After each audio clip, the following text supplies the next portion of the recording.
আমরা সাধারণত একটা কথা বলে থাকি যে মৃত্যুর পর যে বিদেহী সে কিন্তু তখন কারো নয়। হঠাৎ করে ওই যে বাড়িটা, ওই বাড়ির কম্পাউন্ডটার মধ্যে থেকে ওই বিভাসের কণ্ঠস্বর ভেসে এলো। তারস্বরে চিৎকার করে বিভাস দিবাকর বাবুর উদ্দেশ্যে বলছেন, দিবাকর আমাকে বাঁচা, এরা আমাকে বাঁচতে দেবে না, আমাকে মেরে ফেলবে। এবার সেই সিঁড়িটার সামনে তিনি যখনই গেলেন, যাওয়ার সাথে সাথে যা দৃশ্য ওনার চোখে পড়ল সেটা দেখে উনি কিন্তু রীতিমতো চমকে উঠলেন। উনি দেখলেন যে সিঁড়ির কয়েকটা ধাপ পেরিয়ে একটু ওপর দিকটাতে একটা ছায়ামূর্তি দাঁড়িয়ে রয়েছে। দিবাকর বাবুর উদ্দেশ্যে বলছে, দিবাকর কোথায় আর যাবি, এখানেই থেকে জানা, আমরা দুজন বন্ধুতে মিলে ভালো রকমভাবে সময়টা কাটাবো।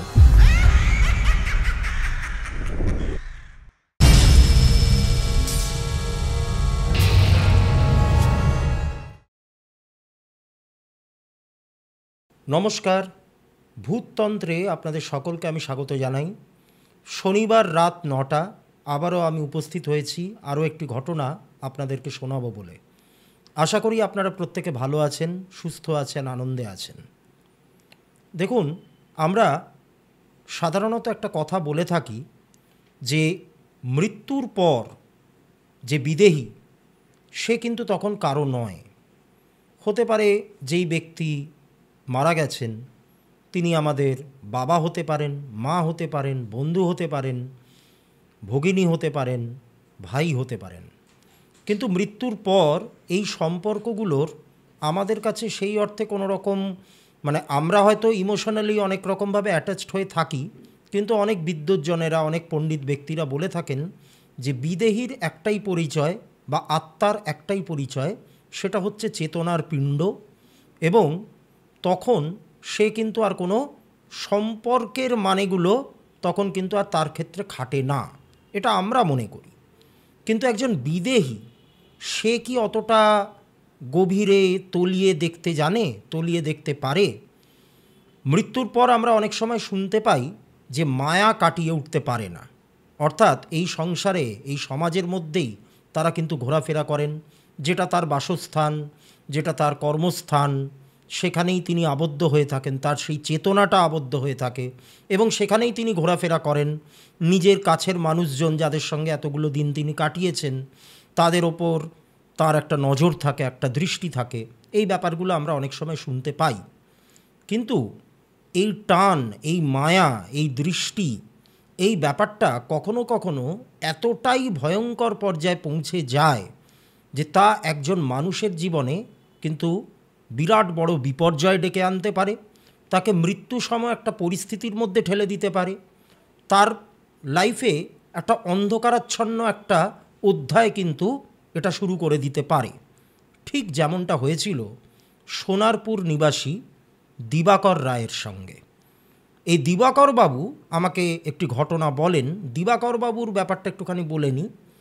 এই ভদ্রলোক, ইনি একজন ব্যবসায়ী, ইনি সোনারপুরে থাকেন। সোনারপুরে বহু বছর ধরে এনার বাস, এখানেই ওনার জন্ম, কর্ম সব কিছু এখানেই। এবার আজকের দিনে দাঁড়িয়ে 2025 সালে দাঁড়িয়ে এই দিবাকর বাবুর বয়স প্রায় 55-র কাছাকাছি। কিন্তু আজ থেকে ঠিক 25 বছর আগে, অর্থাৎ 2000 সাল, যখন তিনি মোটামুটি একটা 30-35 বছর যখন ওনার বয়স, তখন তিনি একটা অদ্ভুত ঘটনার সঙ্গে জড়িয়ে পড়েছিলেন, যেটার ব্যাখ্যা কিন্তু তিনি আজও পান না। উনি একজন ব্যবসায়ী, যেটা আমি শুরুতেই বললাম। ব্যবসায় কিছু মন্দা দেখার কারণে এই মুহূর্তে ওনার এখন যে দশা অন্তর্দশাগুলো চলছে, সেই কারণে ওনার ব্যবসায় কিছু ডাউন যাচ্ছে, একটু ডাউনফল যাচ্ছে, অর্থাৎ আগের মতো অতটা ভালো লাভ হচ্ছে না ওনার গ্রসারির বিজনেস। তা সেই কারণে উনি আমার কাছে এসেছিলেন, অনেকটাই সিনিয়র একজন ব্যক্তি। তা তিনি আমার পডকাস্ট ফলো করেন, আমার বিভিন্ন ঘটনা উনি শোনেন। তা তিনি তখন আমাকে, আর যেহেতু আমি একটা নতুন চ্যানেল খুলেছি, তিনি আমাকে একটা ঘটনা শেয়ার করেন, যেটা আজ থেকে 25 বছর আগে, অর্থাৎ 2000 সালে ওনার সঙ্গে ঘটে এবং এইটার ব্যাখ্যা উনি এখনও পাননি। উনি আমাকে অনুরোধ জানান যে এই ঘটনাটা যদি আমার ভালো লেগে থাকে তাহলে আমি যেন অবশ্যই এই ঘটনাটা শেয়ার করি, আমার চ্যানেলে যাতে বলি, এই অনুরোধ উনি জানান। তা ওনার এই অনুরোধ রক্ষার্থে আমি আপনাদেরকে আজকে ওনারই জীবনে ঘটে যাওয়া একটা সত্যি ঘটনা আপনাদেরকে শোনাতে চলেছি। 2000 সাল যখন ওনার 25 বছর বয়স, পড়াশোনা কমপ্লিট করে 2-1 বছর উনি চাকরিও করেছিলেন। চাকরি করার পর স্বাভাবিকভাবেই ওনার সেই চাকরিটা খুব একটা ভালো লাগেনি। উনি নিজের মতো করে একটা ব্যবসা শুরু করেন এবং সেটা গ্রসারির বিজনেস শুরু করেন, সোনারপুরেই শুরু করেন। ব্যবসাটা শুরু থেকেই মোটামুটি ভালোই চলছে। এইবার উনি যখন মানে প্রথম ব্যবসা যখন শুরু করেছেন, তখন একদম ইয়াং বয়স ওনার। উনি তখন কি করেন, উনি মানে সপ্তাহের প্রত্যেক দিনই কিন্তু দোকানটা খোলা রাখেন। তবে একটা রবিবার এরকম পড়েছিল, যেই রবিবার দিন ওনার দিদির জন্মদিন ছিল। এবার ওনার পরিবারে কে কে আছেন? প্রত্যেকেই রয়েছেন। ওনার মা আছেন, বাবা আছেন, এক দিদি আছেন, আর উনি আছেন। উনি তখনও অবিবাহিত, মানে দিদির বিয়ে হয়ে গেছে, কিন্তু দিদির বিয়েটা মানে দিদির জন্মদিনটা ওনার বাড়িতে সেলিব্রেশন হবে। তা এই সেলিব্রেশনের কারণে একটা রবিবার উনি কি করলেন, উনি দোকানটা দুপুর অবধি করলেন, করে বিকেলবেলায় মানে দুপুরের পর বন্ধ করে দিলেন, বিকেলে আর খুললেন না। এবারে সেদিন দোকান টোকান করে তিনি বাড়িতে ফিরেছেন। বাড়িতে ফিরে স্নান খাওয়া দাওয়া করে একটু রেস্ট নিয়েছেন। শীতকাল তখন। এবার যখন ঘুম ভাঙে তখন প্রায় 5টা পেরিয়ে গেছে। এবার আপনারা জানেন শীতকাল, 5টা পেরিয়ে যাওয়া মানে তখন মোটামুটি একটু অন্ধকার নেমে আসে, কারণ শীতকালে বেলা ছোট হয়, রাত্রিটা বড় হয়, তাড়াতাড়ি অন্ধকার ঘনায়। এইবার ঘুম থেকে ওঠার পর উনি প্ল্যান করলেন যে যেই কেকটা উনি অর্ডার দিয়েছেন, দিদির জন্মদিন, কেক কাটা হবে। তা যেই কেকটা উনি অর্ডার দিয়েছেন সেই কেকটা উনি আনতে যাবেন, যেটা ওনার বাড়ি থেকে মিনিট 10-15 দূরত্বে একটা দোকান আছে, মানে ছিল তখন আর কি। তা তখন সেই কেকটা উনি আনতে যাবেন। তা উনি ঘুম থেকে উঠে চাটা খেয়ে রেডি হয়ে উনি, ওনার একটা বাইক ছিল, সেই বাইকে করে তিনি কেকের দোকানের দিকে যাচ্ছেন। এইবার কেকের দোকানটাতে যাওয়ার পথে, মানে ওনার বাড়ি থেকে বেরিয়ে কিছুটা দূর গেলে পরে, ওনার বাড়ির আশপাশটা একটু জমজমাট, কিছুটা দূর গেলে পরে একটা বড় ঠাকুরের মন্দির পড়ে। সেই বড় ঠাকুরের মন্দির পেরোনোর পর যে রাস্তাটা, সেই রাস্তাটা দিয়ে যেতে যেতে আস্তে আস্তে কিন্তু লোকালয় একটুখানি কম হতে থাকে, অর্থাৎ বাড়িঘর দৌড় একটু কমতে থাকে। আর আমি যেই সময়কার কথা বলছি তখন আরও নির্জন ছিল, এত ফ্ল্যাট বাড়ি এত কিছু ছিল না। তা উনি যাচ্ছেন। তা যেতে যেতে হঠাৎ করে ওনার বাইকে কিছু যান্ত্রিক গোলযোগ দেখা যায়, কিছু গণ্ডগোল দেখা যায়, সমস্যা দেখা যায়। বাইকটা আস্তে আস্তে কিন্তু তার গতি কম হয়ে পড়ে। এবার বাইকে এই গণ্ডগোলটা দেখা যাওয়ার পর, মানে বাইকটাকে তিনি দাঁড় করান, তিনি বাইক থেকে নামেন, একটু বোঝবার চেষ্টা করেন যে কি হলো বাইকটাতে। কিছু খুব একটা তিনি বুঝে উঠতে পারেন না।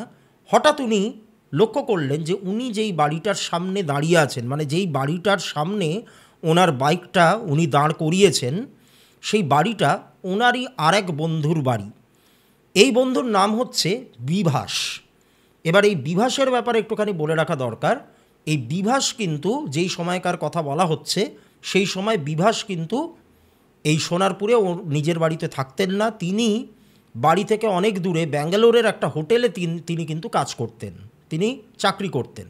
এবার ওই বাড়িটা দেখে দিবাকরবাবু তখন একটুখানি আবেগপ্রবণ হয়ে পড়লেন। ভদ্রলোক একটু ইমোশনাল টাইপের একজন ব্যক্তি।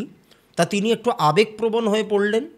তিনি মানে পুরনো দিনগুলো, পুরনো স্মৃতিগুলো তার চোখের সামনে ভাসতে শুরু করলো। কারণ এই বিভাসের সঙ্গেই কিন্তু তার সবথেকে হৃদ্যতার সম্পর্ক ছিল একদম ছেলেবেলায়, কারণ তারা ওই এলাকারই একই স্কুলে পড়েছেন। আজকে এই যে দিবাকরবাবুর দিদির যে জন্মদিনটা হবে, সেখানে এই পাড়ার অনেকেই উপস্থিত থাকবেন, অনেকেই আমন্ত্রিত রয়েছেন। দিবাকরবাবুর যে পুরনো বন্ধুবান্ধব, এই পাড়ারই ছোটোবেলাকার যে বন্ধুরা, তারাও আসবে। এবার বিভাস যেহেতু এখানে থাকে না, তাই বিভাসকে তো আর মানে বলা যায় না, বা বিভাসকে নেমন্তন্নও করা যায় না, কিন্তু বিভাসের মা বাবার কিন্তু ওখানে যাওয়ার কথা। তা ওই বাড়িটার সামনে সেই টাইমে দাঁড়িয়ে ওই দিবাকরবাবুর কিন্তু দু চোখ ছলছল করে উঠল। তিনি একটু আবেগপ্রবণ মানুষ। তা তার এই পুরনো কথাগুলো মনে পড়তে থাকলো, যে স্কুলে কিভাবে বিভাসের সঙ্গে তিনি কাটিয়েছেন সময়গুলো। তারপর ওদের বাড়ির পাশে একটা মাঠ বললে ভুল হবে, একটা ফাঁকা জমি মতো ছিল, যেখানে ওরা সবাই ক্রিকেট খেলতো ছোটোবেলায়। কিন্তু সেই জমিটাতে তখন জাস্ট একটা ফ্ল্যাটের কনস্ট্রাকশন শুরু হয়েছে, তাই ক্রিকেট খেলাও বন্ধ, দিবাকরও নেই, বিভাসও নেই। এই বাড়িটাতে দিবাকরবাবুর আসা যাওয়া প্রায় বন্ধই হয়ে গেছে বলতে গেলে, কিন্তু ওই বিভাসের যিনি মা বাবা তারা কিন্তু ওই দিবাকরবাবুকে তখনও প্রচণ্ড স্নেহ করেন। রাস্তাঘাটে দেখা হলে অনেকক্ষণ দাঁড়িয়ে গল্প গুজব করা, এই সমস্ত এই ব্যাপারগুলো সব ওর মাথার মধ্যে ঘুরপাক খাচ্ছিল, দিবাকরবাবুর মাথার মধ্যে। এবং তিনি বারবার ভাবছিলেন যে কোথায় গেল সেই সমস্ত দিনগুলো, সেই সমস্ত রঙিন ছেলেবেলা, হ্যাঁ, ফেলে আসা যে ছেলেবেলার দিনগুলো, সেগুলো সবসময় আমাদের মধ্যে একটা আবেগের সৃষ্টি করে। আমরা আবেগপ্রবণ হয়ে পড়ি আমাদের ছোটোবেলার কথা ভাবলে।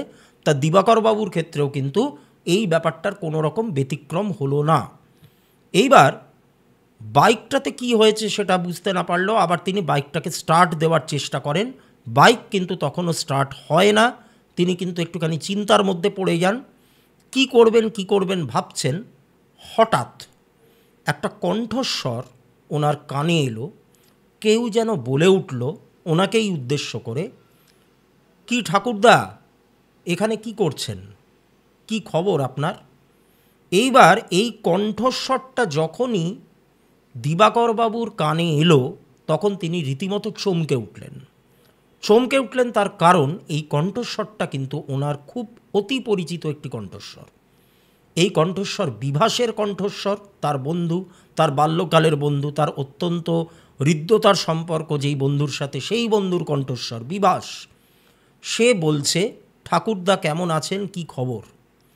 এবার এখানে একটা কথা বলে রাখি, এই বিভাস ইয়ার্কি মেরে হোক যাই করেই হোক এই দিবাকরকে কিন্তু ঠাকুরদা বলে ডাকত।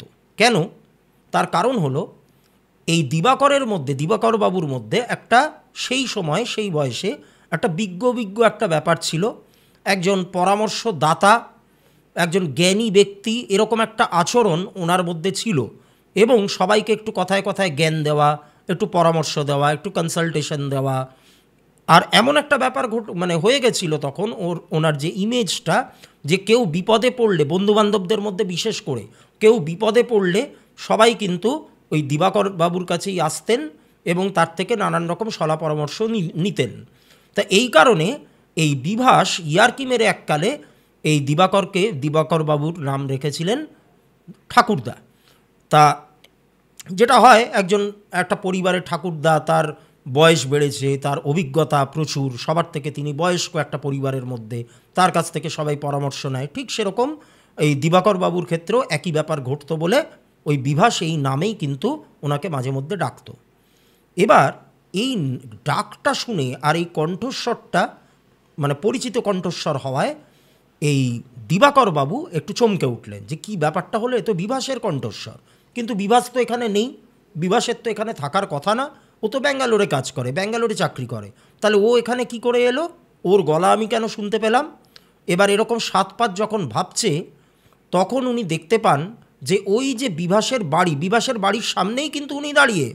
বিভাসের বাড়ির পাশে ওই ফাঁকা জমিটাতে যেই ফ্ল্যাটটা উঠছে, ওই আন্ডার কনস্ট্রাকশন ফ্ল্যাটের মধ্যে থেকে বিভাস হাসি মুখে বেরিয়ে আসছে।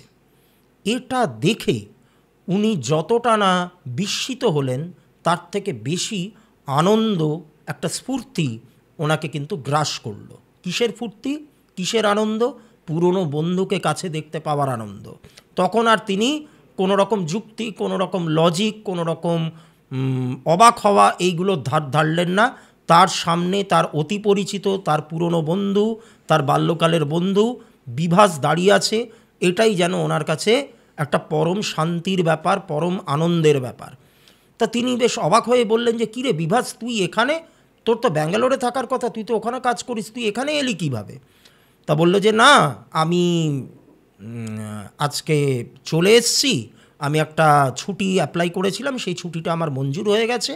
তা আমি কিছুদিনের জন্য এখানে এসেছি, কয়েকদিন থাকবো, থেকে আবার আমি ব্যাঙ্গালোরে ব্যাক করব। তা বলল যে, বাহ, এটা তো খুব ভালো কথা। দিবাকরবাবু রীতিমতো উত্তেজিত হয়ে পড়েছেন তার বন্ধুকে কাছে পেয়ে, যে এটা তো খুব ভালো কথা। তাহলে একটা কাজ কর বিভাস, আমি তো এখন একটা কেক আনতে যাচ্ছি, তুইও আমার সঙ্গে চল। আজকে আমার দিদির জন্মদিন, তুই তো জানিসই। তা সেই দিদির জন্মদিন আমরা সেলিব্রেট করব, তোর মা বাবাও কিন্তু আমন্ত্রিত। তা তখন বিভাস বলছে যে, হ্যাঁ, আমি তো কিছুক্ষণ আগেই ফিরলাম, তা আমি এসেই শুনছি মা বাবা বলছেন যে ওখানে যাবেন। তা হ্যাঁ, আমি অবশ্যই যাব, তাহলে চল আমরা কেকটা একসাথে কিনে আনি। তা বিভাস বলছে যে ঠিক আছে, চল।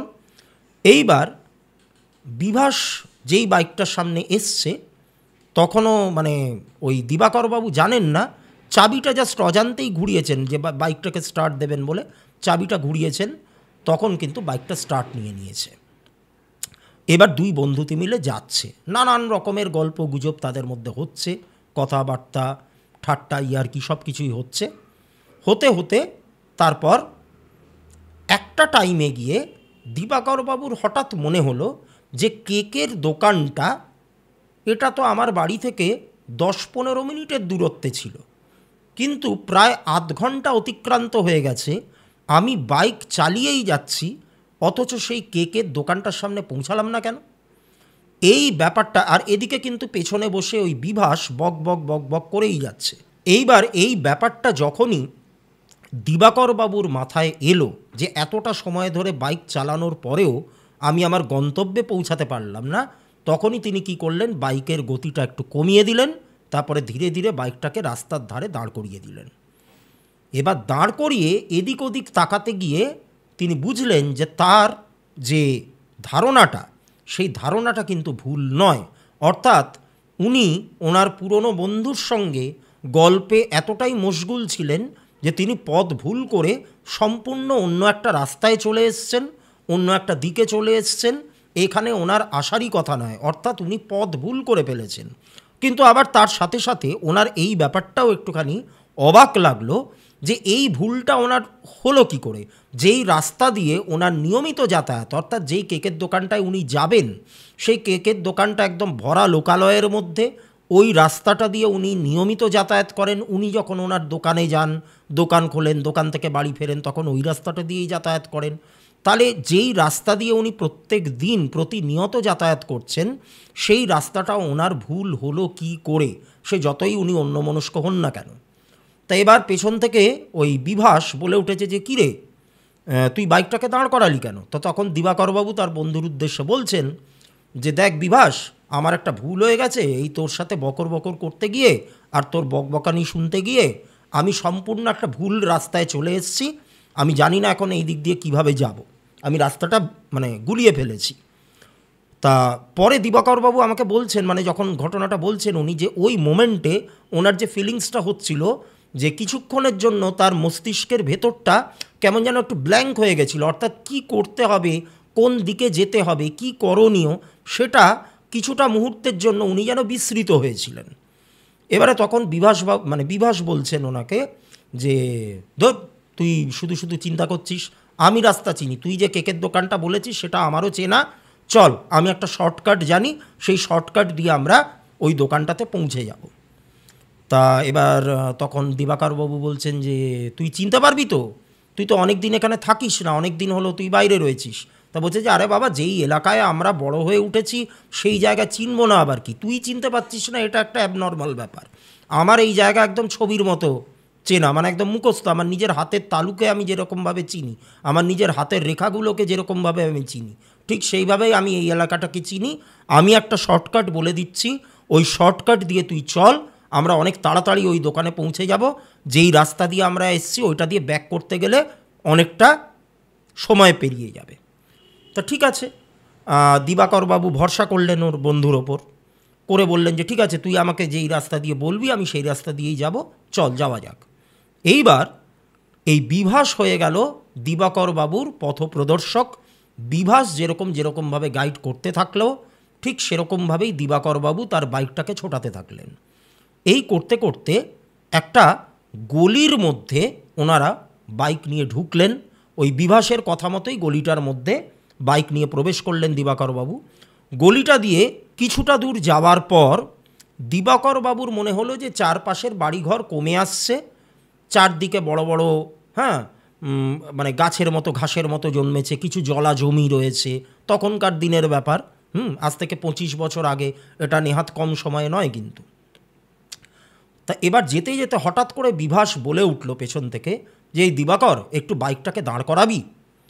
তা বলছে যে কেন, আবার আমরা রাস্তা ভুল করলাম নাকি? দিবাকরবাবু চমকে উঠেছেন, যে স্বাভাবিক, একটু আগেই যেরকম ঘটনা ঘটলো তাতে ওনার মনে হলো যে আবারও আমরা বোধহয় রাস্তা গুলিয়ে ফেলেছি। তা তখন বিভাস বলছে যে না না, রাস্তা আমরা গোলাইনি, আমার একটু বিশেষ দরকার আছে, একটুখানি আমার হালকা হওয়ার দরকার, আমার একটু টয়লেট পেয়েছে, তা একটু দাঁড় করা, আমি একটু টয়লেটটা সেরে একটু হালকা হয়ে আমি আসছি। তা তখন দিবাকর বাবু খানিকটা বিরক্ত হয়েই বললেন যে ধর, এই রাস্তাঘাটে কেন করবি, আরেকটু বাদেই তো আমরা কেকের দোকানে পৌঁছেই যাব। এবার কেকের দোকান থেকে কেক নিয়ে আমার বাড়ি যেতে আর খুব বেশি হলে 10-15 মিনিট লাগবে, তারপরেই না হয় তুই করিস। তা তখন বিভাস বলছে যে না না, আমি অতক্ষণ হোল্ড করতে পারবো না, তুই বুঝতে পারছিস না, আমার একটু জোরেই পেয়েছে, তো আমাকে একটু বাইক থেকে নামতে দে, তারপরে একটু করে আসি, তারপরে আমরা নিশ্চিন্ত মনে যাব। তা ঠিক আছে, বন্ধুর অনুরোধে দিবাকরবাবু আলটিমেটলি বাইকটাকে দাঁড় করালেন। দাঁড় করিয়ে তারপর দেখলেন যে ওই বিভাস উল্টো দিকে, মানে যেখানে একটা মানে বাইকটাকে দাঁড় করানো রয়েছে তার ঠিক উল্টো দিকে একটা বাড়ি। সেই বাড়িটা দেখেই মনে হচ্ছে যে বাড়িটাতে কেউ থাকে না, একদম পরিত্যক্ত একটা বাড়ি। সেই বাড়ির যে পাঁচিলটা, এই কোণার দিকের যে পাঁচিলটা, সেই পাঁচিলের গা ঘেঁষে দিবাকর বলছি, বিভাস একটুখানি ভেতরের দিকে ঢুকে গেল যাতে ওকে কেউ দেখতে না পায়। আর এমনভাবে ভেতরে ঢুকলো যে দিবাকর বাবুর নজরেও কিন্তু ও আর পড়ছে না, ওই দিকটায় ও গেছে টয়লেট করতে। স্বাভাবিকভাবে যা হয় রাস্তাঘাটে টয়লেট করার টাইমে আমরা যেটা করি, মানে একটুখানি নজরের আড়ালে চলে যাই, তা সেরকমভাবে ও টয়লেট করতে গেছে। এইবার কিছুটা সময় কেটে গেল, তখনও কিন্তু বিভাসের আসার নাম নেই। এবার আপনারা জানেন একজন পুরুষ মানুষের তো এই কাজটা করতে বেশিক্ষণ সময় লাগে না, তাহলে এতটা টাইম কেন লাগছে। তা তখনও দিবাকরবাবু অতটা ব্যাপারটাকে গুরুত্ব দেননি, তিনি আশেপাশে তাকাচ্ছেন। আশেপাশে বিশেষ একটা কোনো বাড়িঘরদোর দেখা যাচ্ছে না, দূরে দূরে দু একটা বাড়ি দাঁড়িয়ে আছে। হ্যাঁ, এরকম রাস্তাটা খুবই নির্জন, লোকজন খুবই কম যাতায়াত করছে।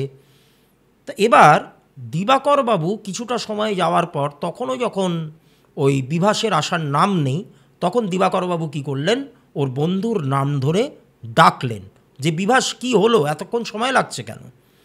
এবার কোনো রকম সাড়া শব্দ কিন্তু এলো না, ওই বিভাসের কোনো রকম সাড়া শব্দ কিন্তু পাওয়া গেল না। অর্থাৎ একটা প্রশ্ন করা হলো তাকে, তার উদ্দেশ্যে একটা কথা বলা হলো, তাকে ডাকা হলো তার নাম ধরে। স্বাভাবিকভাবে মানুষ কী করে, একটা প্রশ্নের তো উত্তর দেয় বা এরকম ডাকলে তার সাড়া দেয়, কিন্তু সেরকম কোনো সাড়া কিন্তু পাওয়া গেল না।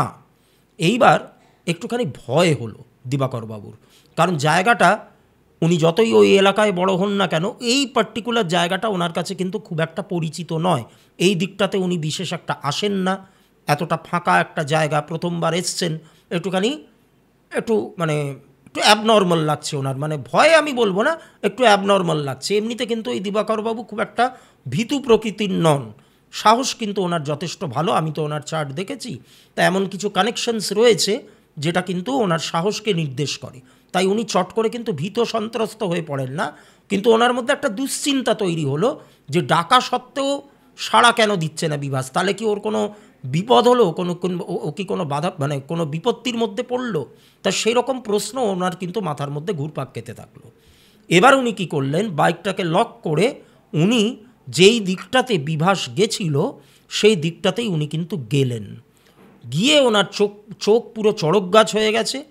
গিয়ে উনি মানে রীতিমতো চমকে উঠেছেন, কারণ উনি দেখলেন যে ওইখানে কিন্তু কেউ নেই, যেই জায়গাটাতে বিভাস ঢুকেছিল, মানে গেছিল আর কি, সেই জায়গাটাতে কেউ নেই। এইবার তখন কিন্তু তিনি যথেষ্ট টেনশানে পড়ে গেছেন, তাহলে বিভাস গেল কোথায়। আবারও তিনি তারস্বরে তার বন্ধুর নাম ধরে চিৎকার করে ডাকতে থাকলেন। কিছুক্ষণ সব চুপচাপ। হঠাৎ করে ওই যে বাড়িটা, ওই বাড়ির কম্পাউন্ডটার মধ্যে থেকে ওই বিভাসের কণ্ঠস্বর ভেসে এলো। তারস্বরে চিৎকার করে বিভাস দিবাকর বাবুর উদ্দেশ্যে বলছে, দিবাকর আমাকে বাঁচা, এরা আমাকে বাঁচতে দেবে না, আমাকে মেরে ফেলবে। এইবার এইটা শুনে দিবাকরবাবুর বুকের ভেতরটা কেমন যেন ছ্যাঁত করে উঠেছে। তিনি ভাবলেন যে তাহলে এই যে পরিত্যক্ত একটা বাড়ি, পরিত্যক্ত বাড়ি মানেই দুষ্কৃতীদের আখড়া হতে পারে, চোর ডাকাতদের আখড়া হতে পারে, তাহলে সেরকম কোনো একটা দলের পাল্লায় বিভাস পড়লো না তো। ওখানে টয়লেট করতে গিয়ে তারপর এদের পাল্লায় পড়লো, ওর কাছে কিছু টাকা কড়ি ছিল হয়তো, তা সেই টাকা কড়িগুলো ওরা হয়তো ছিনিয়ে নেওয়ার চেষ্টা করেছে বা বলপূর্বক ওর থেকে নিয়ে নেওয়ার চেষ্টা করেছে, তখনও হয়তো দিতে চায়নি, ওকে ধরে নিয়ে গেছে বাড়িটার মধ্যে, এরকম কিছু তাহলে ঘটলো না তো। এবার আমি একটু আগেই বলেছি যে দিবাকর বাবু অত্যন্ত সাহসী একজন ব্যক্তি, তার মধ্যে ভয় ডর খুব একটা নেই। আর যেখানে তার নিজের বন্ধু, এত কাছের এত প্রাণের একজন বন্ধু, তিনি একটা বিপদের মধ্যে পড়েছেন, তা তিনি তখন কিন্তু নিজের কথা না ভেবে বা নিজের বিপদের তোয়াক্কা না করে তিনি কিন্তু ওই বাড়ির কম্পাউন্ডটার মধ্যে ঢুকে গেলেন। এবারে কি করে ঢুকলেন, ওটা তো একটা পরিত্যক্ত বাড়ি। উনি কী করলেন, ওই যে পাঁচিলটা, যেই পাঁচিলটা ঘেঁষে উনি গেছিলেন, সেই পাঁচিলের একদম কর্নারের দিকে বেশ অনেকটা অংশ কিন্তু ভাঙা পড়ে আছে, ঠিক আছে, অর্থাৎ পাঁচিলটা ভেঙে পড়ে গেছে বেশ কিছুটা অংশ। ওইটা দিয়ে যে কেউ কিন্তু কম্পাউন্ডার মধ্যে ঢুকে যেতে পারে। দিবাকর বাবুও কিন্তু ঠিক সেই জিনিসটাই করলেন। ওই ভাঙা অংশটা দিয়ে তিনি ওই বাড়ির চৌহদ্দির মধ্যে প্রবেশ করলেন। এবার প্রবেশ করার পর বাড়িটা কীরকম আমি বলি, বাড়িটার যে জমি, সেই জমির অংশটা কিন্তু অনেকটা, মানে জমির এরিয়াটা কিন্তু অনেকটা, আর তার একটা কর্নারে বাড়িটা দাঁড়িয়ে আছে, অর্থাৎ বাড়ির সামনে অনেকটা জায়গা কিন্তু ওপেন স্পেস রয়েছে। এবার ওই বাড়ির চারপাশটা, সামনের ওপেন স্পেসটা তিনি পাগলের মতো, দিবাকরবাবু উন্মাদের মতো ছোটাছুটি করলেন, কিন্তু কোথাও বিভাসকে দেখা গেল না। আবারও তিনি চিৎকার করে উঠলেন, বিভাস তুই কোথায়, আমি তোকে দেখতে পাচ্ছি না, কিন্তু কোনো সাড়া শব্দ নেই। এইবার বাড়ির যেটা পেছন দিক, সেই পেছন দিকে একটা বারান্দা রয়েছে। এই বারান্দার যে গেটটা পুরো মরচে ধরা, গেটটা মানে একদিকে হেলে পড়ে রয়েছে বলা যেতে পারে। আর যে মানে বারান্দা পেরিয়ে যে একটা দরজা, সেই দরজাটাতেও দেখা যাচ্ছে পাল্লা টাল্লা কিচ্ছু নেই, অর্থাৎ ওইখান দিয়ে কেউ চাইলে ইজিলি কিন্তু বাড়িটার মধ্যে ঢুকে যেতে পারে। এবার দিবাকর বাবু সেটাই করলেন। দিবাকর বাবু কী করলেন, ওই বাড়ির পিছন দিক দিয়ে ভেতরে প্রবেশ করলেন। ভেতরে প্রবেশ করার পর উনি দেখলেন যে একটা বড় ঘরের মধ্যে উনি এসে পৌঁছেছেন।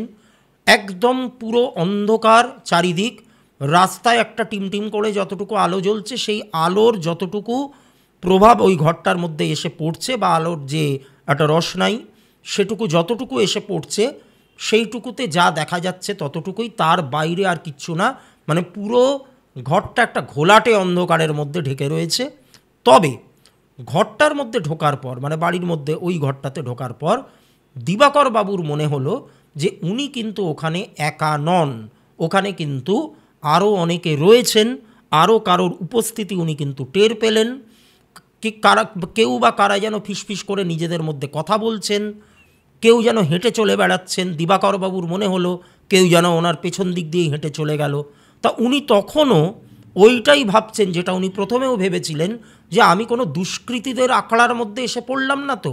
এই যে চারদিকে চিৎকার চেঁচামেচি না, ফিসফিস করে যে গলার স্বর, কারোর যে হেঁটে চলে বেড়ানো, কারোর যে একটা উপস্থিতি, এনারা কারা, কারা রয়েছে এই বাড়িটার মধ্যে, এই পরিত্যক্ত বাড়িটার মধ্যে কারা থাকতে পারে? তারা কি কোনো দুষ্কৃতী, তারা কি কোনো ডাকাতের দল, কোনো চোরছাচোরদের দল, বা কোনো ছিনতাইবাজের দল যারা এখানে এসে আস্তানা গেড়েছে? তাহলে কি দিবাকরবাবুও নিজের অজান্তে এরকম একটা বিপদের মধ্যে পড়ে গেলেন? তাদের সাথে কি কোনো অস্ত্র আছে? এরকম নানান রকম কথা তার চিন্তাভাবনা তার কিন্তু মাথার মধ্যে আসছে। তো এই ভাবতে ভাবতে নিজের অজান্তে দিবাকরবাবু ওই ঘরটা পেরিয়ে, মানে ঘরটা যেখানটা শেষ হচ্ছে সেখান থেকে দোতলা বাড়ি ছিল, দোতলায় ওঠবার একটা সিঁড়ি তিনি দেখতে পেলেন। এবার সেই সিঁড়িটার সামনে তিনি যখনই গেলেন, যাওয়ার সাথে সাথে যা দৃশ্য ওনার চোখে পড়ল সেটা দেখে উনি কিন্তু রীতিমতো চমকে উঠলেন। উনি দেখলেন যে সিঁড়ির কয়েকটা ধাপ পেরিয়ে একটু ওপর দিকটাতে একটা ছায়ামূর্তি দাঁড়িয়ে রয়েছে। তার মুখ টুক কিচ্ছু দেখা যাচ্ছে না, জাস্ট তার একটা আউটলাইন দেখা যাচ্ছে, মনে হচ্ছে যে একটা অবয়ব ওইখানে দাঁড়িয়ে রয়েছে। সে নিজেকে পুরো অন্ধকারের যে অবগুণ্ঠন তার মধ্যে নিজেকে ঢেকে রেখেছেন, লুকিয়ে রেখেছেন, সামনে আসছেন না, শুধু তার স্ট্রাকচারটুকু দেখা যাচ্ছে। এবার ওটা দেখে মানে কি বলবো, দিবাকরবাবু রীতিমতো ভয়ে পাথর হয়ে গেছেন, যে এটা কাকে দেখছে, কে দাঁড়িয়ে রয়েছে আমার সামনে। এবার উনি যখন সাত পাঁচ ভাবছেন, আর ওই ছায়ামূর্তি কিন্তু ওখানে স্টিল একদম স্থির হয়ে দাঁড়িয়ে রয়েছেন, কোনো রকম নড়চড় ওনার মধ্যে হচ্ছে না, উনি এগাচ্ছেনও না, পিছাচ্ছেনও না, জাস্ট এক জায়গায় ঠায় দাঁড়িয়ে রয়েছেন। এবং যদ্দূর দেখে মনে হচ্ছে যে দিবাকর বাবুকেই তিনি কিন্তু ভালোভাবে জরিপ করছেন, তাকাচ্ছেন ওনার দিকে। এবার দিবাকর বাবু বললেন যে ওই ছায়ামূর্তিটা হঠাৎ করে ঘষা ঘষা কণ্ঠে বলে উঠলেন যে আমার ছেলেটাকে আমি বাঁচাতে পারলাম না, ও চলেই গেল আমাকে ছেড়ে। একদম ঘষা ঘষা কণ্ঠ, এবং কণ্ঠস্বরটা শুনে বোঝা গেল যে সেটা কোনো বৃদ্ধের কণ্ঠস্বর, কোনো বয়স্ক মানুষের কণ্ঠস্বর, কোনো যুবা ব্যক্তির কণ্ঠস্বর কিন্তু ওটা নয়, কোনো ইয়াং ছেলে বা মধ্যবয়স্ক কোনো ব্যক্তির কণ্ঠস্বর নয়, ওটা একটা বয়স্ক মানুষের কণ্ঠস্বর। খুব কষ্ট করে তিনি এই কথাগুলো বললেন, এবং এই কথাগুলো বলার পর তিনি রীতিমতো কান্নায় ভেঙে পড়লেন, ফুপিয়ে ফুপিয়ে তিনি কিন্তু কাঁদতে থাকলেন। এবার এটা দেখার পর দিবাকরবাবু একটুখানি উঠেছিলেন সিঁড়ি দিয়ে প্রথমে, তারপরে এই সমস্ত ঘটবার পর তিনি আস্তে আস্তে সিঁড়ি দিয়ে পিছিয়ে নেমে গেলেন। আর ছায়ামূর্তিটাও এক প্রকার এক সাইড থেকে আরেক সাইডে, মানে একদম বিদ্যুৎ গতিতে সরে গেল, আর কাউকে কিন্তু ওই জায়গাটাতে দেখা গেল না। এবারে দেখুন, অন্য কেউ হলে এই টাইমে কিন্তু ওই জায়গাটা থেকে বেরিয়ে আসতে পারতেন, কিন্তু দিবাকরবাবু সেটা করলেন না। তিনি কিন্তু ততক্ষণে একটা ঘোরের মধ্যে চলে গেছেন, একটা কি বলবো, একটা মায়া বা একটা ছলনা বলতে পারেন, তার মধ্যে আবদ্ধ হয়ে পড়েছেন। যেই জালটা একটা একটা অলৌকিক ইন্দ্রজাল বলতে পারেন, যেই ইন্দ্রজালটা ওনাকে ছেড়ে বেরোতে দিল না। এবারে উনি কী করলেন, উনি তরতর করে সেই সিঁড়ি দিয়ে ওপরের দিকে উঠে গেলেন, ওপরে দোতলা সেকেন্ড ফ্লোর মানে ফার্স্ট ফ্লোরটাতে উঠে গেলেন। উঠবার পর দেখছেন যে একটা টানা বারান্দা মতো রয়েছে, তার ধারে দুটো পরপর ঘর, দুটো ঘরেই দরজা বন্ধ করা, তালা টালা কিচ্ছু লাগানো নেই, যা স্যাসবোল্টটা টানা আছে, অর্থাৎ হুঁড়কোটা লাগানো আছে, চারদিক ধুলোই ধুলো। এইবার তার মধ্যে থেকে একটা ঘরের ভেতর থেকে মনে হলো দরজার ওপর দুমদাম করে কেউ যেন আঘাত করছে। এবার এটা শুনে উনি চমকে উঠেছেন। এবার ওই দরজায় ধাক্কানো, এবং তার সাথে আবারও শোনা গেল বিভাসের কণ্ঠস্বর, আমি এই ঘরে আটকে রয়েছি দিবাকর, এই ঘরটা খোল, খুলে আমাকে বার করে নিয়ে যা, না হলে এরা কিন্তু আমাকে মেরে ফেলবে। এবার দিবাকরবাবু তখন একদম হিতাহিত জ্ঞান শূন্য হয়ে পড়েছেন, অর্থাৎ তিনি বাহ্যক জ্ঞান হারিয়েছেন। কি করতে হবে, কি করণীয়, তিনি আর কিছু মাথায় নেই। তিনি তড়িঘড়ি প্রথমে দরজার ওপর নিজেও ধাক্কা দিতে শুরু করলেন, তারপরে হ্যাজবোল্টটা ধরে টেনে দরজা খুলে যেই ভেতরে ঢুকলেন, দেখলেন কেউ কোথাও নেই। এবার ওনার বুকটা ধড়াস করে উঠেছে, অন্ধকার যেন গিলে খেতে আসছে। তাও বাইরের আলো যতটুকু পড়ছে একটু ভালো করে অবজার্ভ করার পর তিনি দেখতে পেলেন ঘরের একদম কর্নারটাতে কেউ যেন বসে রয়েছে, হাঁটু মুড়ে কেউ যেন বসে রয়েছে। এবার উনি প্রথমটায় ভাবলেন যে এটাই বোধহয় বিভাস, তারপরে ভাবলেন যে বিভাস এই অবধি আসবে কি করে, ওকে কে আনলো এখানে। তো যাই হোক, এই সমস্ত ভাবনা চিন্তা করে তিনি আস্তে আস্তে সেই ছায়ামূর্তি যিনি বসে রয়েছেন, যে ব্যক্তি, তার দিকে অগ্রসর হলেন দিবাকরবাবু। কিছুটা যেতে না যেতেই সেই মূর্তিটা ধীরে ধীরে উঠে দাঁড়ালো। উঠে দাঁড়িয়ে আস্তে আস্তে দিবাকরবাবুর দিকে তিনি মুখটাকে ঘোরালেন। দিবাকরবাবু যখন আমাকে বলছেন ঘটনাটা, তখন আমি নিজেই লক্ষ্য করছিলাম ওনার গায়ে পুরো কাঁটা দিয়ে উঠছে। বলছেন যে দেবাদীপবাবু, আপনি বললে বিশ্বাস করবেন না, আমি স্বচক্ষে দেখতে পেলাম যে একটা ছায়ামূর্তি আমার সামনে দাঁড়িয়ে রয়েছে। সে বিভাস টিভাস কিচ্ছু না, একটা সম্পূর্ণ অন্য ব্যক্তি, একটি ছেলে। সে সম্ভবত তার বয়স 30-এর কিছু ওপরেই হবে, তার চেহারা দেখে যেটা মনে হলো। মাথা পুরো ফেটে গলগল করে রক্ত বেরোচ্ছে, মুখের চেহারা বিভৎস, একটা অদ্ভুত দৃষ্টিতে সে আমার দিকে তাকিয়ে আছে আর কাঁদছে। এইবার এইটা দেখে ততক্ষণে কিন্তু দিবাকরবাবু টনক নড়েছে, ততক্ষণে তিনি বুঝতে পেরেছেন যে তিনি কিন্তু একটা ফাঁদের মধ্যে পড়েছেন। এটা কিসের ফাঁদ? এটা কোনো দুষ্কৃতির ফাঁদ নয়, এটা কোনো চোর বা ডাকাতের ফাঁদ নয়, এটা হলো অশরীরীদের পাতা একটা ফাঁদ। তিনি কিন্তু ততক্ষণে বুঝতে পারলেন যে যা যা ওনার সাথে ঘটছে এগুলো কোনোটাই কিন্তু ন্যাচারাল ব্যাপার নয়, এগুলো কোনোটাই কিন্তু কোনো নর্মাল ব্যাপার নয়, এগুলোর কিন্তু কোনো ব্যাখ্যা ওনার কাছে নেই। তা যাই হোক, ওনার তখনও নিজের স্নায়ুর ওপর ওনার মারাত্মক রকম নিয়ন্ত্রণ ছিল, তাই তিনি ওই ঘরটা থেকে তড়িঘড়ি বেরিয়ে আসতে পেরেছেন। কিন্তু যখনই উনি সিঁড়ি দিয়ে নামছেন, সিঁড়ি দিয়ে নামতে গিয়ে ওনার মনে হলো পেছন থেকে কেউ একটা বীভৎস রকমের ধাক্কা মারল ওনাকে। উনি গড়িয়ে সিঁড়ি দিয়ে পড়ে যান। পড়ে যাওয়ার পর উনি অনুভব করেন যে ওনার কনুইয়ের কাছটাতে মারাত্মক রকম একটা যন্ত্রণা হচ্ছে। তার মধ্যেও উনি উঠে দাঁড়ালেন। ওনাকে এবার এই ঘরটা থেকে, মানে এই বাড়িটা থেকে যে করেই হোক বেরোতে হবে। উনি বুঝতে পারলেন যে এই বাড়িটাতে যতটা সময় তিনি কাটাবেন তত কিন্তু তিনি তিলে তিলে মৃত্যুর দিকে এগিয়ে যেতে পারেন। কারণ তিনি এমন একটা বিপদের মধ্যে পড়েছেন যেখান থেকে বেরিয়ে আসা সাধারণ মানুষের পক্ষে কিন্তু খুব একটা সহজ কাজ নয়, এবং যে বা যারা ওকে বিপদের মধ্যে ফেলেছে তারা কিন্তু কেউ জড় দেহধারী কোনো ব্যক্তি নয়। তিনি কিন্তু অশরীরীদের পাল্লায় পড়েছেন, যাদের সঙ্গে মানে লড়াই করা, যাদের সঙ্গে যুঝে ওঠা কিন্তু প্রচণ্ড রকম সমস্যার একটা ব্যাপার। এইবার এই যে বাড়িটা থেকে উনি বেরোবেন, এই বাড়িটা থেকে বেরোনোর টাইমে ওনার কিন্তু সব কিছু গুলিয়ে যেতে শুরু করলো। ভেবে দেখুন, কিছুক্ষণ আগে উনি নিজেই এই বাড়িটার মধ্যে প্রবেশ করেছিলেন, এখন এই বাড়িটা থেকেই বেরোনোর উপায় বা বেরোনোর রাস্তা তিনি কিন্তু কোনোভাবেই খুঁজে পাচ্ছেন না। যেই দিকে যাচ্ছেন সেই দিকেই কিন্তু আটকা পড়ে যাচ্ছেন, ওনার সব কিছু গুলিয়ে যাচ্ছে যে কোন দিকটা থেকে উনি বেরিয়েছিলেন। এবার উনি হনুমানজির একজন বিরাট বড় ভক্ত। উনি সেই সময় কোনো মতে হনুমানের নাম নিতে থাকেন, হনুমানজির নাম নিতে থাকেন, হনুমান চালিসা তিনি পাঠ করতে থাকেন। এই করতে করতে তিনি আস্তে আস্তে কিন্তু বেরোনোর রাস্তাটা খুঁজে পান।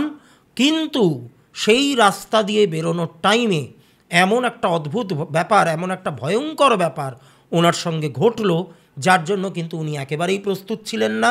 উনি দেখতে পেলেন ওনার সেই প্রিয় বন্ধু, ওনার সেই কাছের বন্ধু বিভাস সেখানে দাঁড়িয়ে রয়েছে। বিভাসের অবস্থা বীভৎস, সে কিন্তু স্বাভাবিক অবস্থায় নেই।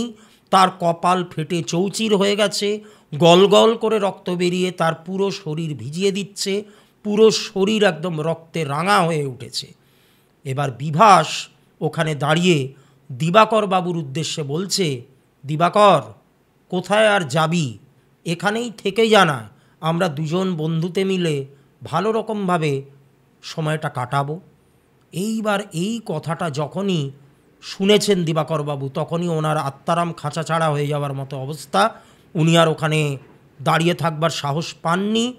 উনি তখন কোনো মতে ওই বিভাসের যে বিদেহী, ওখানে বিদেহী বলুন যাই বলুন, দাঁড়িয়ে ওখানে তাকে কোনো মতে পাশ কাটিয়ে তিনি বাড়ির মধ্যে থেকে বেরিয়ে তারপরে ওই সামনের উঠোনটা দিয়ে যেই বেরোতে যাবেন, অমনি ওনার মনে হলো যে পেছন থেকে কেউ একটা হ্যাঁচকা টান মারছে ওনার জামা কাপড় ধরে। উনি কোনো মতে গেটটাকে ঠেলে একদম হুড়মুড় করে রাস্তার মধ্যে গিয়ে মুখ থুবড়ে পড়েছেন। এই মুখ থুবড়ে পড়ার পর ওনার কিন্তু আর কোনো রকম সেন্স নেই, চারদিক পুরো ব্ল্যাকআউট।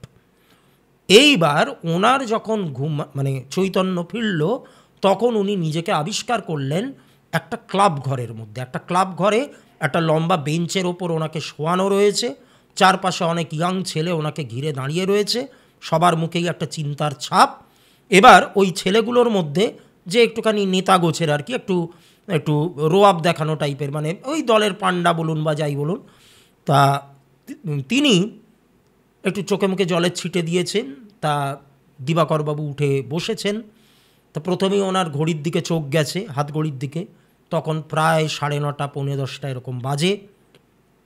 তা তখন ওই ছেলেটা বলছে ওনাকে যে আপনি ওইখানে কি করছিলেন, ওইখানে আপনাকে অজ্ঞান অবস্থায় পড়ে থাকতে দেখা যায়, আপনার খুব ভাগ্য ভালো, ওই রাস্তা দিয়ে সচরাচর কেউ যায় না, কিন্তু একটা বিশেষ দরকারে আমাদেরই ক্লাবের একজন ছেলে ওই রাস্তা দিয়ে সাইকেল করে আসছিল, তারপরে আপনাকে ওরকম অবস্থায় দেখেছে, আমাদেরকে ডাক দিয়েছে। আমাদের মধ্যে অনেকেই এরকমও রয়েছে যে যারা সাহায্য করার জন্য এগিয়ে যায়নি।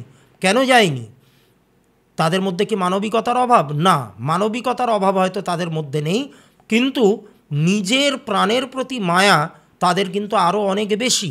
সেই কারণে আপনাকে তারা উদ্ধার করতে যায়নি। আমরা গুটিকতক এখানে ছিলাম, তারাই আপনাকে ওই বাড়ির সামনে থেকে উদ্ধার করে নিয়ে আসি। তা আপনি বলুন, আপনি ওই বাড়িটাতে কি করছিলেন, আপনি কেন গেছিলেন, আপনি কি জানেন ওই বাড়িটার ইতিহাস? তা তখন দিবাকরবাবু একদম বোকার মতো হয়ে গেছে, কোনো কথা উনি বলতে পারছেন না। তা তখন উনি বললেন যে ওই ক্লাবের ছেলেটা, যে দেখুন এই বাড়িটা প্রায় বছর 10 ধরে, মানে যেই সময়কার কথা বলা হচ্ছে তারও 10 বছর আগে থেকে এই বাড়িটা পরিত্যক্ত অবস্থায় পড়ে রয়েছে। এই বাড়িটাতে একজন বৃদ্ধ ভদ্রলোক আর তার ছেলে থাকতেন। সেই ছেলেটার একটা দুরারোগ্য কোনো ব্যাধি হয়েছিল, শারীরিকভাবে মারাত্মক রকম কষ্ট সে পাচ্ছিল। সেই কষ্ট, সেই যন্ত্রণা, ডাক্তার বলেছিল যে এটা থেকে সহজে মুক্তি নেই, ট্রিটমেন্ট দীর্ঘদিন ধরে চালিয়ে যেতে হবে, তারপরেও বাঁচবার মানে কোনো সম্ভাবনা আছে কিনা সেটাও আমরা বলতে পারবো না। তা তখনকার দিনে তো মেডিকেল সায়েন্স অতটাও উন্নতি করেনি যতটা আজকের দিনে হয়েছে, তাই অনেক দুরারোগ্য ব্যাধি তখন কিন্তু সারানো যেত না। তা সেই যন্ত্রণা, সেই রোগের যন্ত্রণা, সেই জ্বালা সহ্য করতে না পেরে সেই ছেলেটা কি করে, একদিন ওই বাড়িরই ছাদ থেকে সে ঝাঁপ সে উঠোনের মধ্যে পড়ে এবং আত্মহত্যা করে, মৃত্যুর পথ বেছে নেয় তার এই জড় দেহটাকে ওই রোগের প্রকোপ থেকে, ওই রোগের জ্বালা থেকে, যন্ত্রণা থেকে বাঁচানোর জন্য।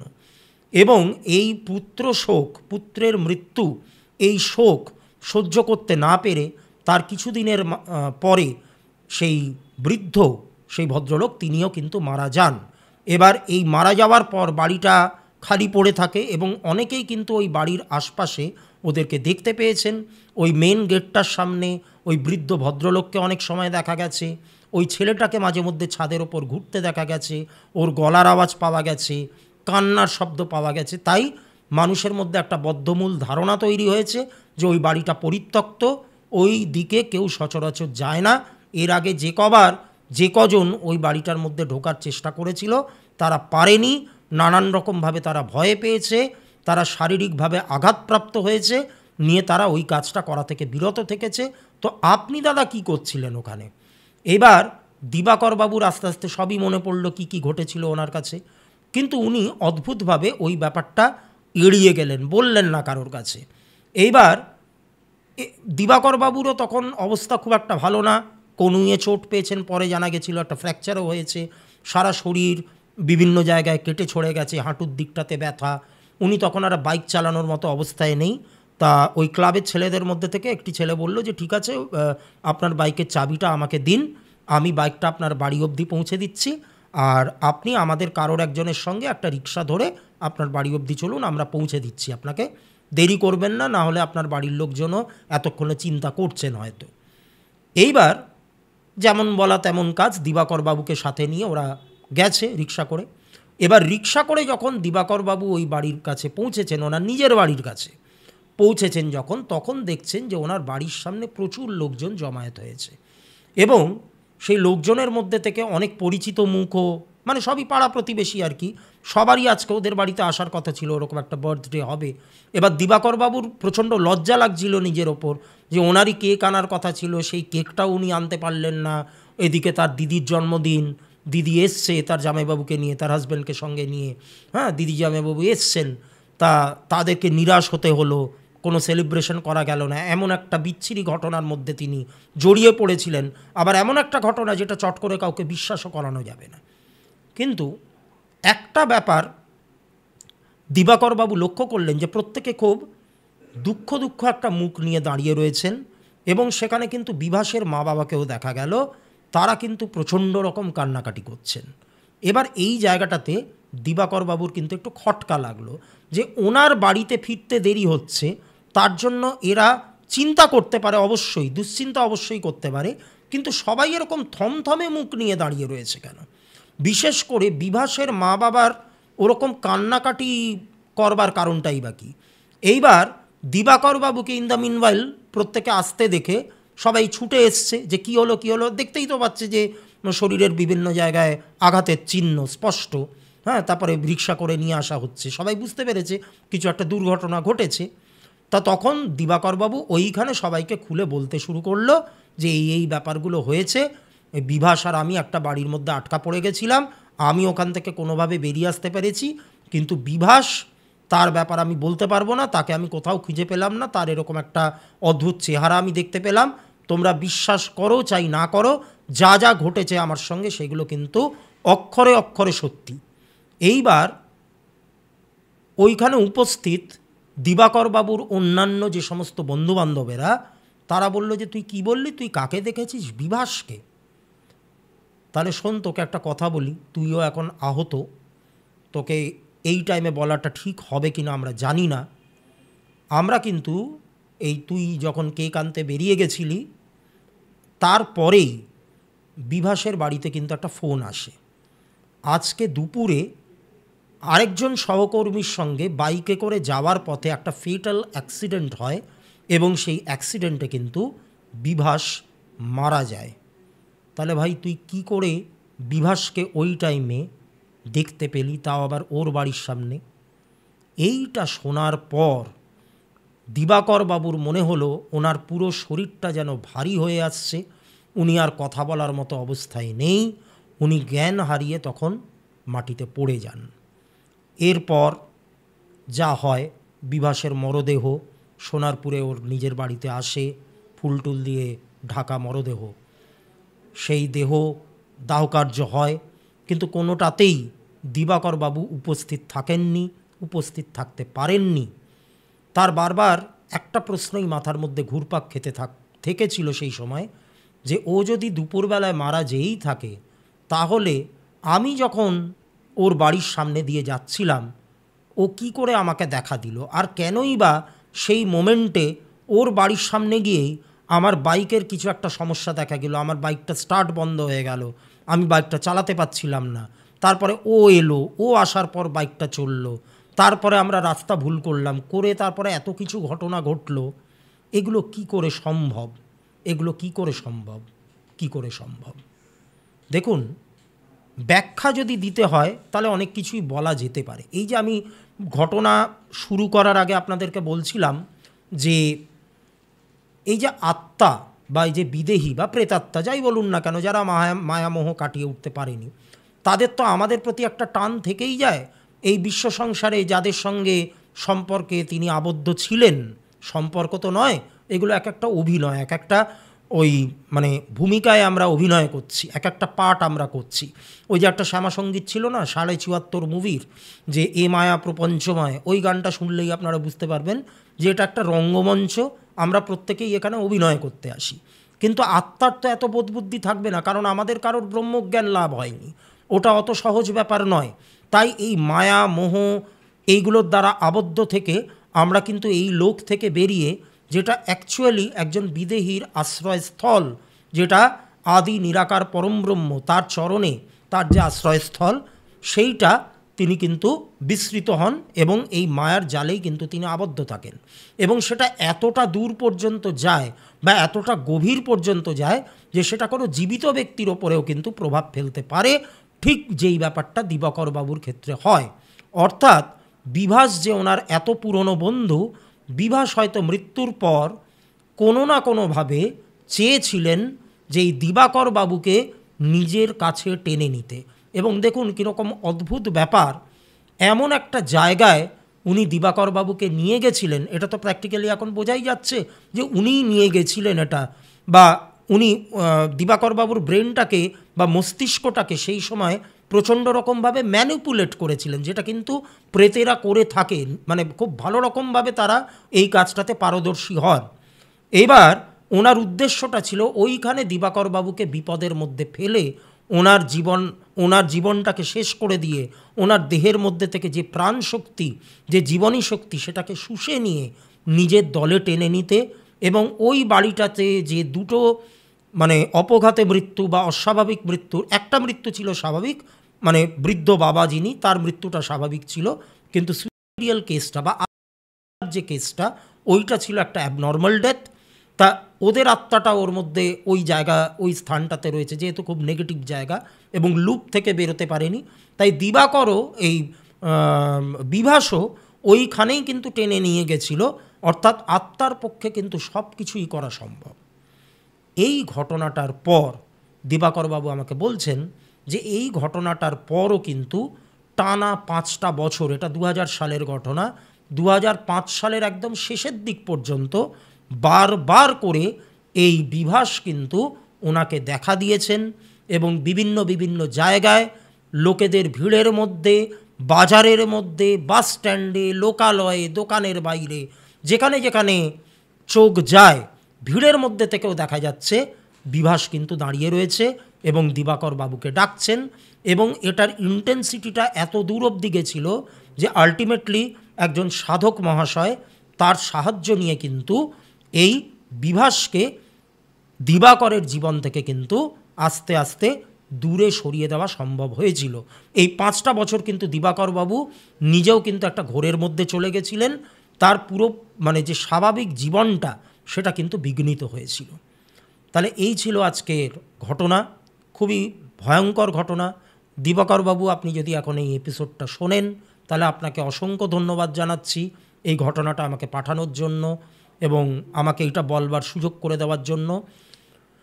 আপনাদের কাছেও যদি এরকম কোনো ঘটনা থাকে তাহলে অবশ্যই নিচে দেওয়া নাম্বারে, অর্থাৎ এই ভিডিওর যে ডেসক্রিপশন বক্স সেখানে নাম্বার দেওয়া আছে, সেই নাম্বারে আপনারা আপনাদের জীবনে ঘটে যাওয়া ঘটনা পাঠান, হোয়াটসঅ্যাপ করুন, ভয়েস মেসেজ করুন, লিখে পাঠান, যেরকমভাবে যেটা আপনাদের সুবিধা হয় সেরকমভাবে আপনারা পাঠান। তাহলে এমনও হতে পারে যে আপনাদের ঘটনা যদি আমার প্রচণ্ড রকম ভালো লেগে গিয়ে থাকে তাহলে অবশ্যই আমি সেই ঘটনা সবার সামনে বলবো, সবার সাথে শেয়ার করব। আবারও ফিরব আগামী শনিবার ঠিক রাত্রি 9টায় আরও একটি নতুন ঘটনা নিয়ে। আপনারা প্রত্যেকে ভালো থাকবেন, সুস্থ থাকবেন। নমস্কার।